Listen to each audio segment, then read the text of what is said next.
Good morning. ഇന്നത്തെ ക്ലാസ്സിൽ നമ്മൾ 4th ചാപ്റ്ററാണ് ഡീൽ ചെയ്യുന്നത്, capital structure and leverage analysis.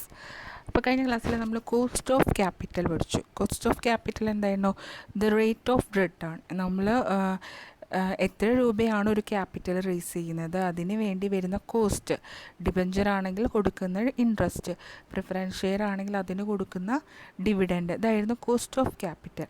Then we discuss with the capital structure. എന്താണ് ക്യാപിറ്റൽ സ്ട്രക്ചർ?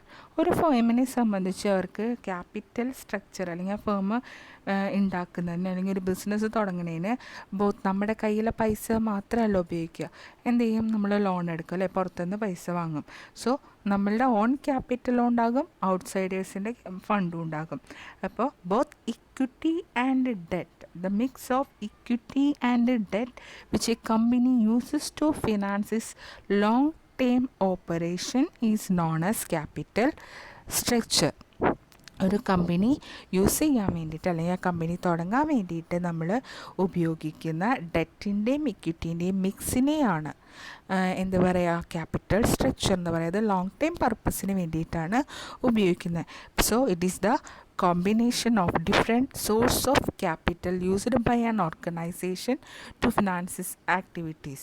ഡിഫറെൻറ്റ് കോമ്പിനേഷൻ, എന്തൊക്കെ സോഴ്സ് ഓഫ് ഫിനാൻസ് ആണോ നമ്മൾ ആ ക്യാപിറ്റൽ റേസ് ചെയ്യാൻ വേണ്ടി ഉപയോഗിക്കുന്നത്, അതൊക്കെ കൂടി ചേർന്നാണ് നമ്മൾ ക്യാപിറ്റൽ സ്ട്രക്ചർ എന്ന് പറയുക. അപ്പോൾ what are the different source of capital? അതിനെ നമ്മൾ ഫോംസ് ഓഫ് ക്യാപിറ്റൽ സ്ട്രക്ചർ എന്ന് പറയും, പാറ്റേൺ എന്ന് പറയും. ഏതൊക്കെ മിക്സാണ് ഉപയോഗിക്കുന്നതെന്ന് നമുക്ക് വേണമെങ്കിൽ കമ്പനി എന്ത് ചെയ്യാം, ഇക്വിറ്റി ഷെയർ മാത്രം ഇഷ്യൂ ചെയ്തുണ്ടാക്കാം, അല്ലെങ്കിൽ ഇക്വിറ്റി ഷെയറും പ്രിഫറൻസ് ഷെയറും ഇഷ്യൂ ചെയ്തുണ്ടാക്കാം, ഇക്വിറ്റി ഷെയറും ഡിബഞ്ചറും കൂടി ഒരുമിച്ച് ചേർത്തുണ്ടാക്കാം, അല്ലെങ്കിൽ equity share, preference share and debenture മൂന്നും കൂടെ ചേർത്ത് നമുക്ക് ഉണ്ടാക്കാം. അപ്പോൾ ഇവിടെ ഇക്വിറ്റി ഷെയർ എന്നുള്ളതൊരു കോമൺ ഫാക്ടർ. ഒരു ബിസിനസ് തുടങ്ങണമെന്നുണ്ടെങ്കിൽ അവനവൻ്റെ കയ്യിൽ പൈസ ഉണ്ടാവണം. അപ്പോൾ ഇക്വിറ്റി എന്നുള്ളൊരു കോമൺ ഫാക്ടറാണ്. ബാക്കിയുള്ളതിൻ്റെ മിക്സ് എങ്ങനെ വേണമെന്നുള്ളത് നമുക്ക് തീരുമാനിക്കും. ഈ മിക്സഡ്, ഈ ഡിഫറെൻറ്റ് സോഴ്സസ് എങ്ങനെയായിരിക്കണം എന്നുള്ളതാണ് ക്യാപിറ്റൽ സ്ട്രക്ചർ എന്ന് പറയുന്നത്. It is the kind of security that make up capitalization. Capitalization എന്ന് പറഞ്ഞാൽ എന്താ? ക്യാപിറ്റൽ, എമൗണ്ട് ഓഫ് ക്യാപിറ്റലിനെയാണ്, the total amount of capital raise ചെയ്തതിനെ ഉപയോഗിച്ചതിനെയാണ് നമ്മൾ ക്യാപിറ്റലൈസേഷൻ എന്ന് പറയുക.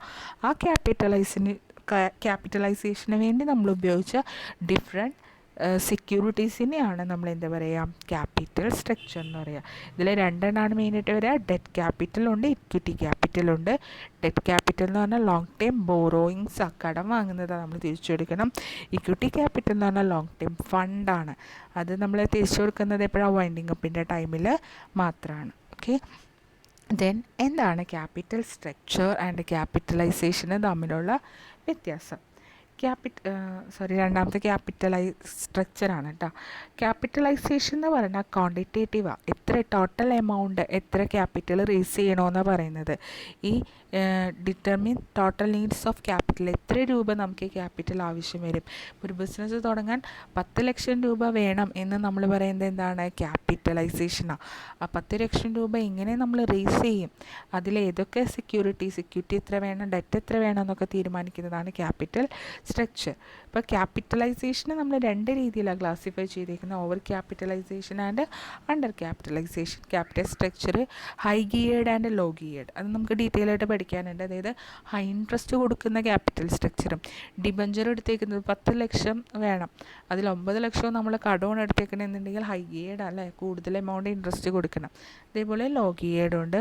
ഈ ക്യാപിറ്റൽ സ്ട്രക്ചറിനെ മെയിനായിട്ട് ഇൻഫ്ലുവൻസ് ചെയ്ത് internal requirement of the company, കമ്പനിക്ക് എന്ത് വേണം അത് മാത്രമേ നമുക്ക് ക്യാപിറ്റലൈസേഷനിൽ വരുന്നുള്ളൂ. അതേസമയം ക്യാപിറ്റൽ സ്ട്രക്ചറിൽ എന്തൊക്കെ വരും? മാർക്കറ്റ് കണ്ടീഷൻ, നമ്മൾ ലോൺ എടുക്കാൻ പോകുമ്പോൾ അടുത്ത ലോണിൻ്റെ ഇൻട്രസ്റ്റ് റേറ്റ് എത്രയാണ്, എത്ര പേര് ഗവൺമെൻറ് പോളിസീസ്, എത്ര പേര് ഷെയർ വാങ്ങാൻ താല്പര്യമുണ്ട്, അങ്ങനെ എക്സ്റ്റേണൽ ആയിട്ടുള്ള ഫാക്ടേഴ്സും അതിനെ അഫക്റ്റ് ചെയ്യുന്നുണ്ട്. So capitalisation and capital structure തമ്മിലുള്ള വ്യത്യാസം. ദെൻ നെക്സ്റ്റ് ടോപ്പിക് വരുന്നതാണ് ഇമ്പോർട്ടൻസ് ഓഫ് ക്യാപിറ്റൽ സ്ട്രക്ചർ. എന്തിനു വേണ്ടിയിട്ടാണ് നമ്മൾ ഈ ക്യാപിറ്റൽ സ്ട്രക്ചർ ഫോം ചെയ്യുന്നതെന്ന് വെച്ചാൽ, ഇപ്പോൾ ഒരു കമ്പനി എന്ന് പറഞ്ഞാൽ അതിൻ്റെ മെയിനായിട്ട് ഒരു കമ്പനി ഫോം ചെയ്യുന്ന അല്ലെങ്കിൽ ഒരു ലോങ് ടൈം ഇൻവെസ്റ്റ്മെൻറ്റ് നമ്മൾ സെലക്ട് ചെയ്യുമ്പോൾ രണ്ട് കാര്യങ്ങളാണ് നോക്കുക, risk and return. High risk നമ്മൾ ഏറ്റെടുക്കുമ്പോൾ എന്ത് ചെയ്യും, ഹൈ റിട്ടേൺ കിട്ടണമെന്ന് എല്ലാ കമ്പനികളും പ്രതീക്ഷിക്കും. അപ്പോൾ നമ്മളുടെ ഫിനാൻഷ്യൽ റിസ്ക് എത്രയാണെന്ന് കമ്പനിക്ക് അസ്യൂം ചെയ്യാനായിട്ട് പറ്റും. അതായത് ഒരു വർഷം നമുക്ക് എത്ര വരുമാനം ഉണ്ടെങ്കിൽ നമ്മുടെ വരുമാനത്തിൻ്റെ എത്ര രൂപ നമ്മൾ എന്ത് ചെയ്യണം, ഇൻട്രസ്റ്റ് ആയിട്ടും അല്ലെങ്കിൽ ഡിവിഡൻ്റായിട്ട് കൊടുക്കേണ്ട വരും എന്ന് നമുക്കറിയാനായിട്ട് പറ്റും. രണ്ടാമത്തെ ഫേമിൻ്റെ കോസ്റ്റ് ഓഫ് ക്യാപിറ്റലിനെ എഫക്റ്റ് ചെയ്യും. എത്ര രൂപയാണ് നമ്മൾ റേറ്റ് കോസ്റ്റ് കൊടുക്കേണ്ടതെന്ന് അറിയാൻ പറ്റും. Then value of the firm കൂട്ടും. അതായത് കൂടുതൽ ഹൈ ഗിയർഡ് ആണ്, വാല്യൂ കൂടുതലാണെങ്കിൽ value of the firm increase ചെയ്യും. Then represent the management attitude towards risk and return. മാനേജ്മെൻറ്റിന് എന്ത് ചെയ്യുക, റിസ്ക്കും റിട്ടേണും അറിയാനായിട്ട് സാധിക്കും. റിസ്ക് കൂടുതലാണോ റിട്ടേൺ എത്രയാണെന്നൊക്കെ അറിയാനായിട്ട് സാധിക്കും. These are the importance of capital structure decision.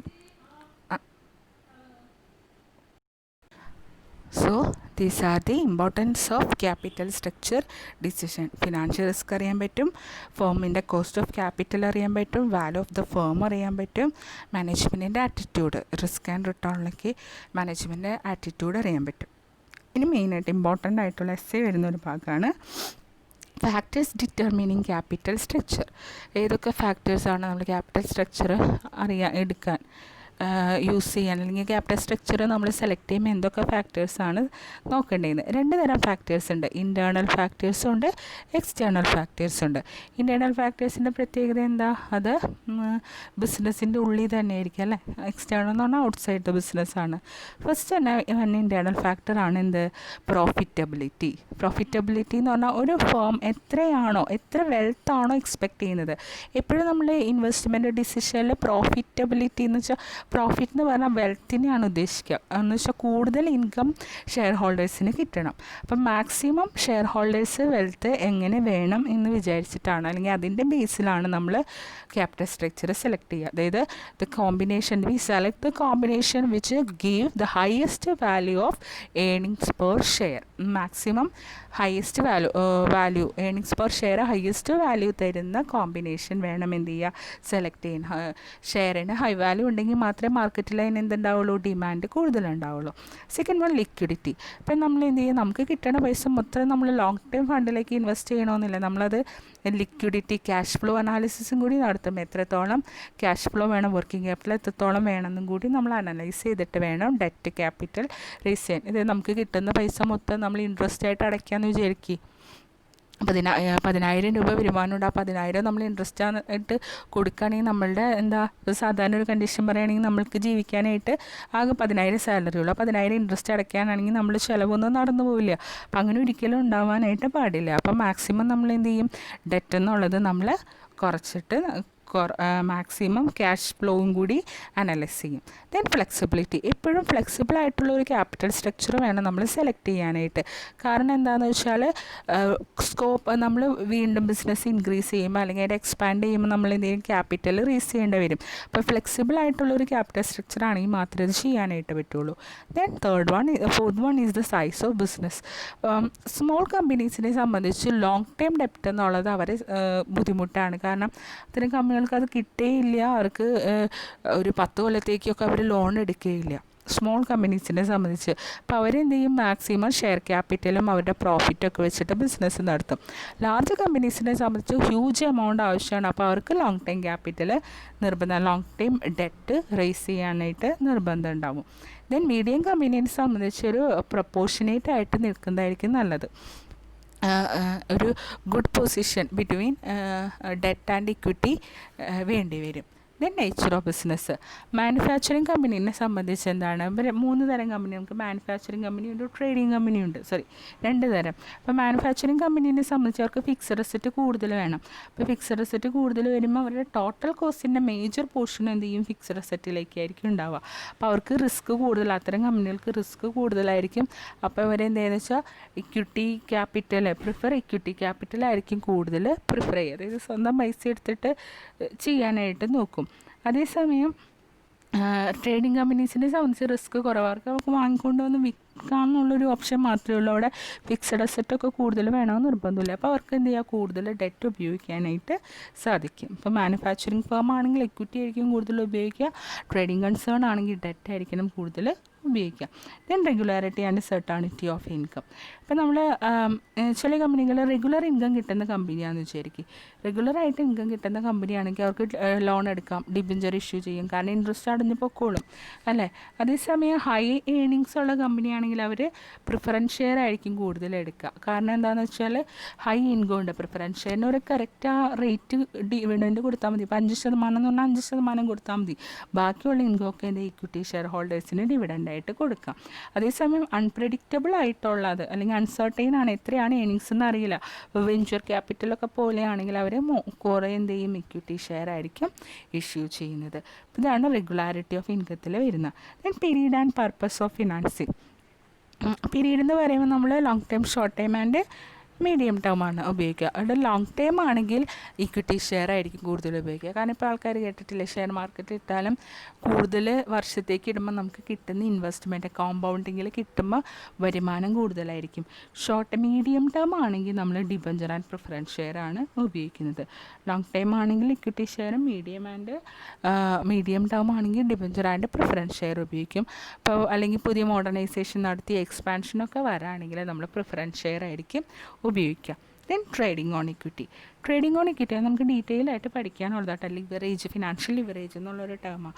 Trading on equity എന്ന് പറഞ്ഞാൽ എന്താ, ക്യാപിറ്റൽ ഇൻട്രസ്റ്റ് നമ്മളുടെ ഇക്വിറ്റി എംപ്ലോയ് ചെയ്താൽ എത്രത്തോളം ഇൻട്രസ്റ്റ് പേയബിൾ ഉണ്ട്, അറേഞ്ച്മെൻ്റ് ആണത്. ഡെറ്റിൻ്റെയും പ്രിഫറൻസ് ഷെയറിൻ്റെയും ഇക്വിറ്റിയുടെ ഒക്കെ അറേഞ്ച്മെൻറ്റിനെയാണ് fixed interest bearing security along with equity share എന്ന് പറയും.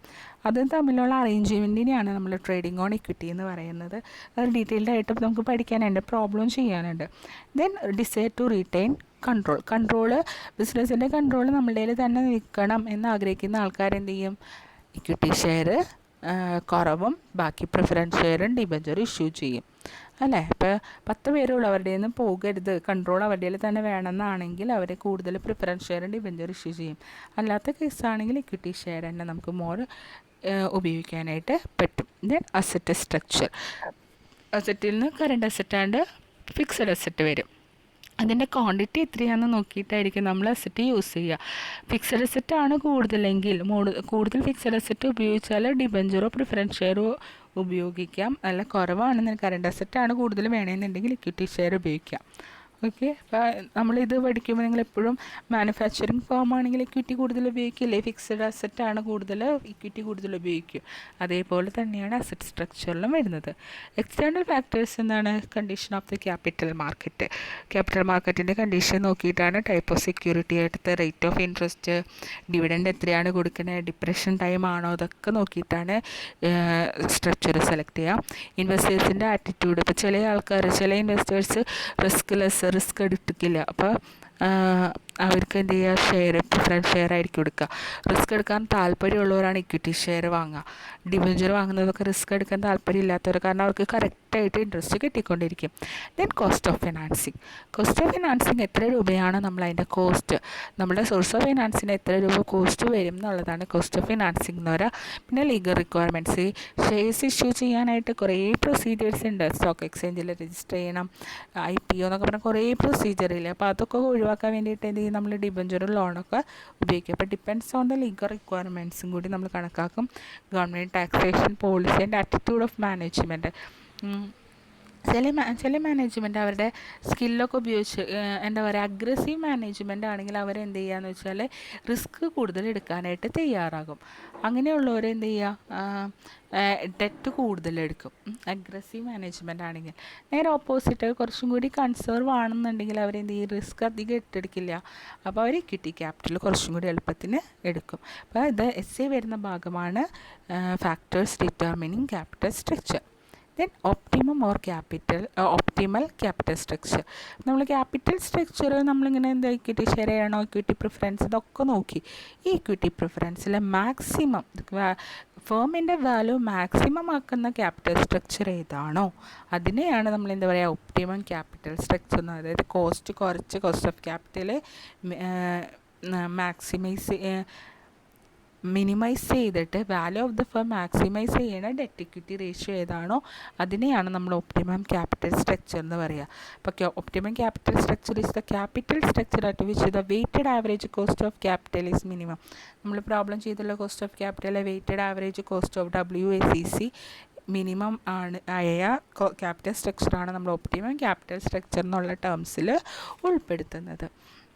അതിൻ്റെ ഒരു ഗ്രാഫ് ഉണ്ട്, അത് മീൻസ് അതിനകത്ത് അയച്ചുതരാം, ഇതിനകത്ത് ഇൻക്ലൂഡ് ചെയ്യാനായിട്ട് പറ്റണില്ല. അപ്പോൾ ഒപ്റ്റിമം ക്യാപിറ്റൽ സ്ട്രക്ചർ ഫൈൻഡ് ചെയ്തിട്ട് അത് വേണം നമ്മൾ എന്ത് ചെയ്യാനായിട്ട്, അത് ഡെറ്റ് ഇക്വിറ്റി റേഷ്യോ ആണ് ഹൈ വാല്യൂ, അതായത് ഫേമിൻ്റെ കോസ്റ്റ് ഏറ്റവും ലോവസ്റ്റും വാല്യൂ മാക്സിമം ആക്കുക. ഇതാണ് ഡെറ്റ് ഇക്വിറ്റി റേഷ്യോ ഉപയോഗിച്ച് കോസ്റ്റ് കുറവും വാല്യൂ മാക്സിമം ആക്കുന്ന ക്യാപിറ്റൽ സ്ട്രക്ചറിനെ പറയുന്ന പേരാണ് ഒപ്റ്റിമം ക്യാപിറ്റൽ സ്ട്രക്ചർ.